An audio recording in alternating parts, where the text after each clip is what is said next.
देवास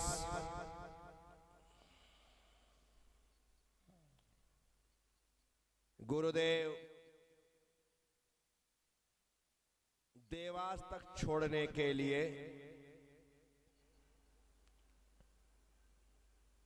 पुष्पगिरी से चल करके आए। माना कि देवास में निहाल जी की फैक्ट्री में एक छोटा सा आयोजन था, उन्हें आशीर्वाद देना, परंतु उसके बाद दोपहर में हम लोगों को वहां से भरूच में पंच कल्याणक प्रतिष्ठा महोत्सव करवाने के लिए बिहार करना। दोपहर में गुरुदेव ने हम लोगों को आशीर्वाद देकर के इंदौर की ओर विहार कराया। कठिन काम था। माना कि मैं पहले संघ से अलग विहार कर चुका था, लेकिन ये पहला अवसर था कि बड़े बनकर के अलग जाना है। पहले तरुण सागर जी के साथ था, छोटा था, कोई टेंशन नहीं, जो कुछ करना है उन्हें करना है। लेकिन अब जिम्मेदारी मेरे कंधों पर है। साथ में प्रसन्न सागर जी हैं। प्रसन्न सागर जी का पहला अनुभव है संघ से अलग होने का। बहुत कठिन काम है कि लंबे समय तक गुरु चरणों में रह करके उनके साथ साधना की हो, उनकी सेवा की हो, और अब अलग जाना। मैं इसलिए दुखी था, परेशान था या टेंशन में था कि बड़े बनकर के पहली बार अलग जा रहा हूं, और वो इसलिए दुखी थे कि संघ से पहली बार अलग जा रहे। दोनों के लिए बड़ी बात थी। बहुत भारी मन से आंसुओं की धार बहाते हुए गुरुदेव से आशीर्वाद लेकर के हम लोगों ने विहार किया। जब तक हम दिखते रहे, गुरुदेव ने कहा था पीछे मुड़कर के मत देखना।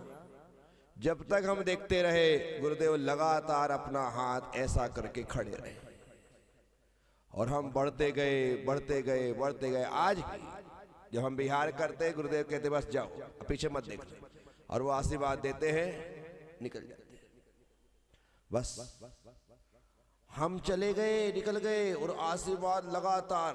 पीछे मुड़ के नहीं देखने का मतलब बस मैं तुम्हारे पीछे पीछे, मेरा आशीर्वाद लगातार चल रहा है, आएगा, ऐसा बोल करके गुरुदेव विदाई।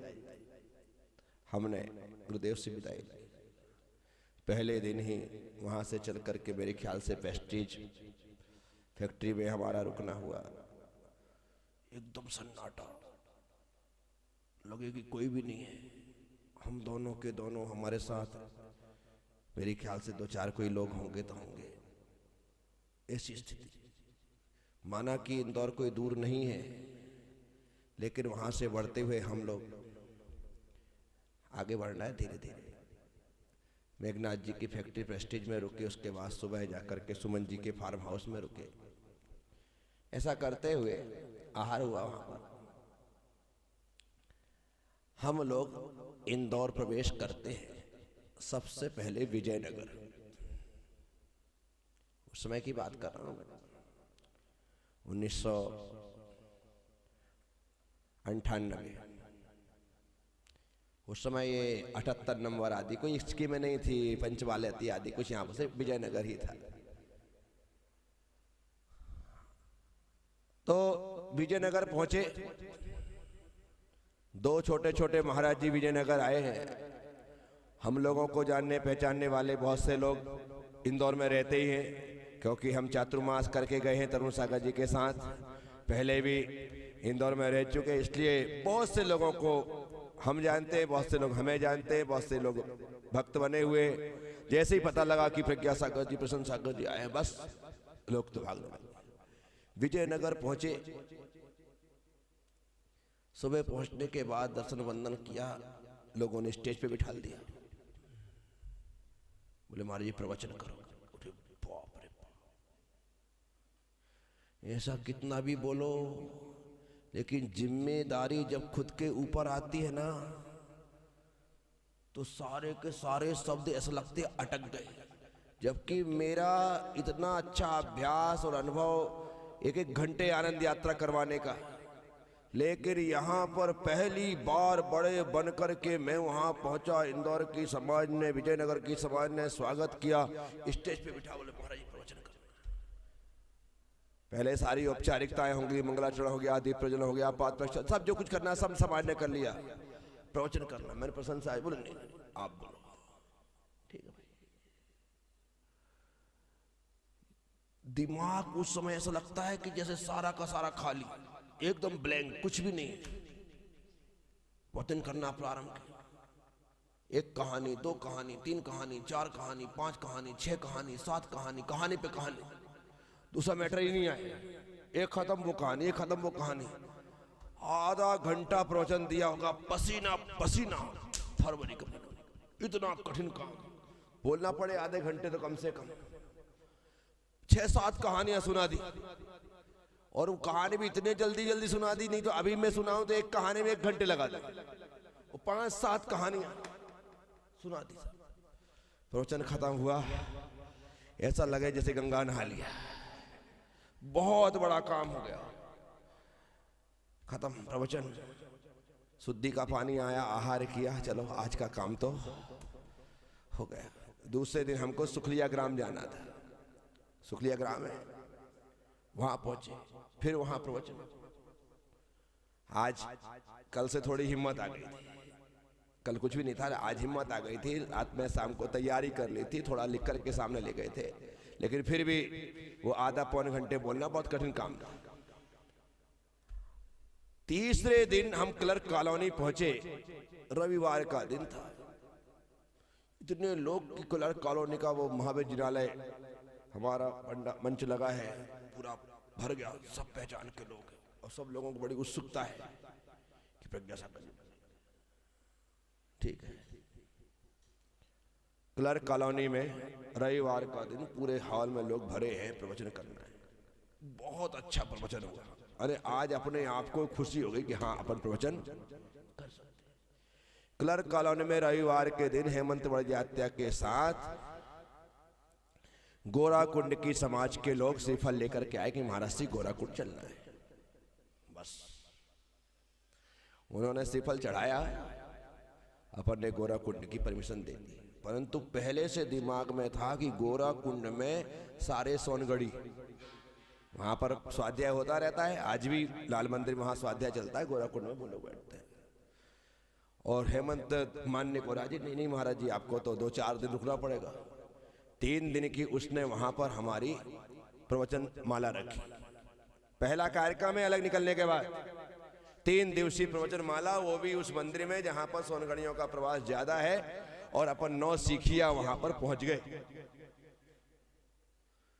3 दिन की वहां श्रृंखला, और तीनों दिन ऐसे शानदार प्रवचन हुए, आने की मन में हिम्मत तो आई, अपने आप को लगने लगा कि अब अपन सब कुछ कर सकते हैं, क्योंकि अभ्यास था बोलने का, लेकिन शुरुआत जो हो रही थी वो घबराहट के साथ हो रही थी। अब 3 दिन की शानदार प्रवचन माला, इतने बीच में ही हेमंत वड़जात्या हमको, क्योंकि गुजरात जाना था, न तो रुकना था नहीं, उसकी पूरी प्लानिंग थी कि एक शानदार पद यात्रा इंदौर से धार तक की निकलेगी। ये अपनी लाइफ का पहला कार्यक्रम, पहली यात्रा, जो कि शानदार तरीके से हेमंत वड़जात्या संघपति बनकर के, व्यवस्थापक बनकर के लेकर के इंदौर से लेकर के धार तक 65 किलोमीटर की दूरी है। 65 किलोमीटर की दूरी में कम से कम 100-125 लोग हमारे साथ यात्रा में पूरी। ऐसी आलीशान व्यवस्था, लोगों की सुबह नाश्ता, खाना पीना, दिन में, अरे बड़ा, लोगों को भी बड़ा आनंद आ रहा है, हमको भी लग रहा है कि हाँ यात्रा चल रही।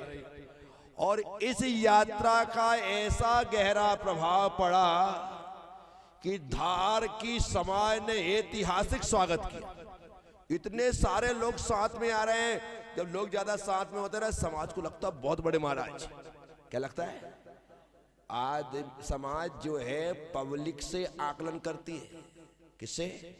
कितनी पब्लिक आ रही है, महाराज श्री आए हैं तो बोली लग रहे हैं तो कितने में बोली जा रही है, इन सबसे बोली बढ़ी जाए तो बड़े महाराज, कोई बोली लेने वाला ना हो तो छोटे महाराज। ये समाज के आकलन का तरीका है। वो चारित्र से, आचरण से, त्याग से, तपस्या से कोई लेना देना नहीं। पब्लिक है तो बड़े, पैसा है तो बड़े, मां की समाज को कोई लेना। गजब स्वागत, इतिहास। और वहां स्वागत होने के बाद ये तो चले गए इंदौर वाले आशीर्वाद लेकर के, इनका स्वागत सम्मान हुआ।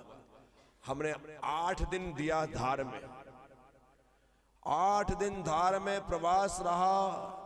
सुबह प्रवचन, शाम को आनंद यात्रा, दोपहर में स्वाध्याय, तत्व चर्चा, ये सब क्रम जारी है।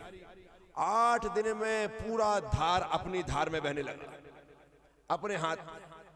अब धार से झाबुआ के लिए धार की समाज ने कहा कि महाराज श्री हम झाबुआ तक पद यात्रा लेके चलेंगे। इसको कहते हैं बराबर, वो श्रृंखला बन गई कि उन्होंने देखा इंदौर वाले लाए तो हम झाबुआ तक लेके चलेंगे। और क्या चाहिए अपने को? अब धार वाले झाबुआ तक लेकर के चले।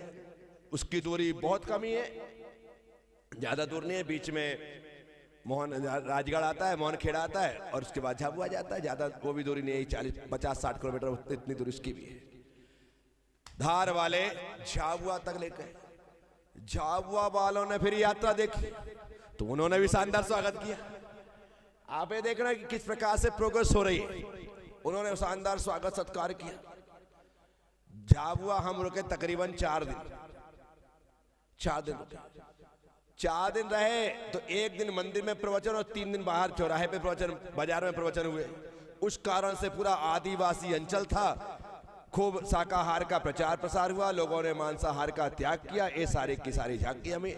तो यहाँ पर झाबुआ वालों ने कहा कि महाराज श्री अब यहाँ से दाहोद तक की पद यात्रा हम निकालेंगे, दाहोद तक की पद यात्रा हम निकालेंगे। बस दाहोद पहुंचे, फिर क्या है, दाहोद में हमारा पुराना सबसे परिचय था ही, क्योंकि गुरुदेव के साथ ब्रह्मचारी अवस्था में गए, मुनि अवस्था में गए, पंच कल्याण आदि सब कुछ वहां पहले करवा चुके।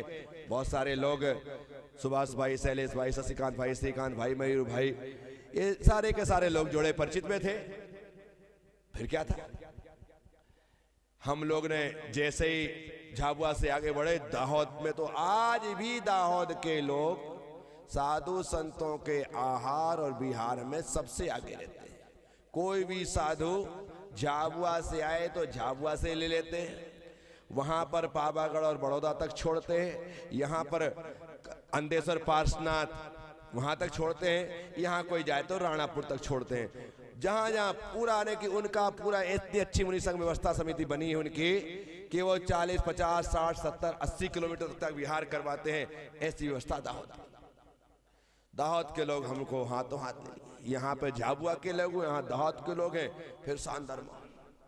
हम दाहोद पहुंचे, ओहो हो, पहली बार हम अब नए राज्य में वहां पर पहुंचे हैं, दाहोद आए हैं। दाहोद में भी बढ़िया स्वागत सत्कार। महावीर जयंती सामने है।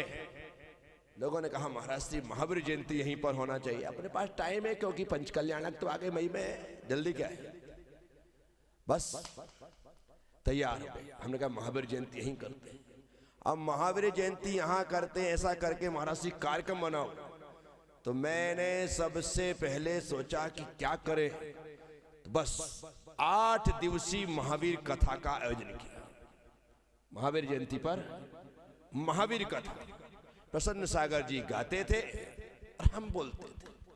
संगीत वाला संगीत देता था, बड़ा आनंद चलता था। जैसे ही कोई प्रसंग आता था पहले हम सेट कर लेते थे कि आपको आज एक गीत गाने, मैं यहाँ रुकता था, वो गीत गाना चालू करते तो लोग भक्ति में झूमने लग जाते थे। फिर वो रुक जाते थे, मैं प्रवचन चालू कर देता था। 8 दिन शानदार तरीके से महावीर कथा हुई। भगवान महावीर का जन्म हुआ, बच्चे का जन्म दिखाया। ऐसा माहौल बना कि दाहोद वाले पीछे पड़ गए कि चतुर्मास तो यही करना है। क्या अंधा क्या चाहे? दुआ के भाई आगे बढ़ गए, कोई चतुर्मास करवाने नहीं वाला नहीं मिला तो क्या होगा? यहां से माहौल बन गया, दाहोद वाले बिल्कुल नहा धो करके पीछे की चतुर्मास, बहुत टाइम है अभी हमको भरूच जाना है, ये करना है, आप आते जाते रहो। ठीक है, महावीर जयंती ऐतिहासिक रूप से की, महावीर कथा हुई, सब कुछ हुआ और हम लोगों को दाहोद वालों ने वहां से पावागढ़ की यात्रा करवाते हुए बड़ौदा तक छोड़ा।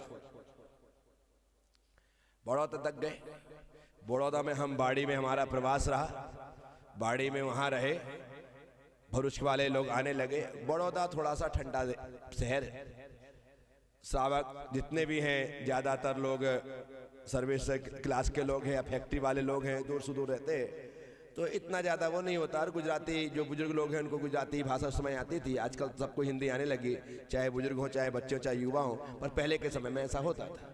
हम लोग बाड़ी में रुके, लेकिन वहाँ पर रहने के बाद भी बहुत अच्छा रहा।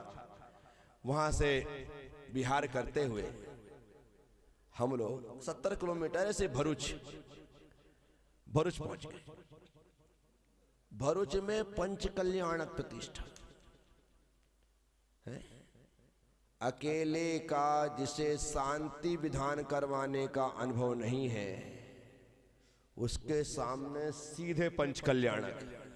क्या संघ से हम अलग निकले ना, अभी हमने एक विधान भी नहीं करवाया, यहां पर सीधे पंच कल्याणक हमारे हाथ में है। अब विचार करो, वो तो पंच कल्याणक प्रतिष्ठा करवाने के लिए पंडित प्रदीप कुमार जी मधुर मुंबई वाले थे, टेंशन ही नहीं था अपने को, तो सिर्फ वहां पर 5 दिन सुबह प्रवचन करना है, शाम को आनंद यात्रा करना है, बाकी सारा काम पंडित जी का। उन्होंने कहा कि ऐसा करो तो वैसा कर देने का, बस इतना ही काम था। भरूच छोटी सी समाज, मंदिर भी छोटा सा, जो उत्सव है उनका, लेकिन भाव बड़े अच्छे, बहुत ही अच्छे तरीके से पंच कल्याणक प्रतिष्ठा संपन्न। भगवान महावीर स्वामी मूल वेदी पर विराजमान हुए। अशोक भाई गांधी, बकुल भाई धामी, ये सारे के सारे लोग उस पंच कल्याणक से बहुत खुश हो गए कि इतना अच्छा पंच कल्याणक हमने सोचा भी नहीं था। भरूच के लोगों को लगे कि महाराज श्री चतुर्मास तो भरूच में ही हो, परंतु दाहोद के लोगों ने अभी पीछा नहीं। ये सब कुछ होने के साथ हम लोग बहुत खुश हैं कि अकेले निकलने के बाद, अकेले आने के बाद भी अब हम अपने पैर पर खड़े हो चुके। फिर क्या था, समय हमारे पास है, पंच कल्याणक प्रतिष्ठा हो गई है। बड़ौदा के लोग फिर चाह रहे हैं कि महाराज श्री बड़ौदा चलो, तो हम लोगों को भी लगा कि अंकलेश्वर जी, सजोत जी दर्शन करके अपने को बड़ौदा चलना चाहिए। तो आसपास की यात्रा कर ली और हम वापस बड़ौदा पहुंच गए। बड़ौदा में, भरूच में हम थे तो यहाँ पर मनोज भाई शाह बहुत अच्छी तरीके से समर्पित हो चुके थे, जुड़ चुके थे। बड़ौदा गए तो वहाँ पर हम पहली बार भी गए थे, तभी से मदन भाई, रेखा बहन, रूपेन बहुत छोटा सा था तो वो आने जाने लगा था। उसका बस कुछ आज भी रूपेन मौन ही रहता, उस समय भी मौन बस देखता रहता था, ऐसी स्थिति। उस समय हम लोग वापस पहुंचे, बस रोज आहार देने आना, वहां पर दोपहर में आना, घंटे भर 2 घंटे बैठना, उन लोगों का, लोग आते जाते रहे, स्वाध्याय चलता रहा, तब चर्चा होती रही, बहुत अच्छा। और हम लोग अब मानसिकता बना चुके थे कि चातुर्मास दाहोद करना है। कहाँ करना है? क्योंकि दाहोद में बड़ी समाज है, दाहोद में जागरूकता है, दाहोद में सब कुछ बहुत अच्छा है। तो बस माहौल, मौसम, मन, मूड सब कुछ बन चुका था। दाहोद वाले बड़ौदा श्रीफल लेकर के आए, हम लोगों ने मन तो बना ही रखा था, पत्र लिख करके दिया, पत्र लिख करके दिया कि गुरुदेव के पास जाओ, वो आपको आशीर्वाद देंगे। वो गुरुदेव के पास गए, गुरुदेव ने देर नहीं लगाई। क्यों? क्योंकि उन्होंने 1986 में दाहोद को दिया हुआ चातुर्मास बागीदोरा वालों की भक्ति की वजह से बागीदोरा में कर लिया था, वहां कर लिया था। इस कारण से 87 का चतुर्भुजा आवाह कर लिया था। इस कारण से गुरुदेव को दाहोद के लोग तो थे ही, और उन्होंने स्वीकृति दे दी कि हाँ मेरे दोनों शिष्यों का चतुर्मास कराओ, मैं नहीं कर पाया था, देखो अपना ऋण पूरा चुक गया। हम लोग भी दाहोद चातुर्मास के लिए पूरी रूप से तैयार थे। ये अपनी लाइफ का अकेले में पहला चातुर्मास, बड़े बन करके, कैसे बन करके, बड़े बन करके पहला चातुर्मास होना है। दाहोद में अभी महावीर जयंती हुई थी, इस कारण से माहौल बहुत अच्छा बन चुका था, सब कुछ अपने पक्ष में था। महावीर शेरी में वहां पर भगवान पद्म प्रभु का जिनालय, हम लोगों के चातुर्मास के लिए उन लोगों ने शानदार नीचे 2 रूम, स्टेज, ऊपर रूम, ये सब कुछ निकाल दिया था कि महाराज चातुर्मास करेंगे, ये सब कुछ होगा। इतना उन्होंने निर्माण कर लिया था, जिसका नाम हमने पुष्पदंत निलय रखा। क्या रखा? पुष्पदंत निलय। आज भी उसका नाम पुष्पदंत निलय ही है। उस समय हमने आचार्य पुष्पदंत निलय उसका नाम रखा। दाहोद में बहुत ही अच्छे तरीके से चातुर्मास के लिए मंगल प्रवेश हुआ है। अब मंगल प्रवेश हो गया है, अब मंगल प्रवेश के पश्चात किस प्रकार से क्या प्रक्रियाएं होंगी, ये सब बातों को हम आगे सुनेंगे ही सुनेंगे। ओम नमः, सबसे क्षमा, सबको क्षमा। जय गुरुदेव, जय महावीर।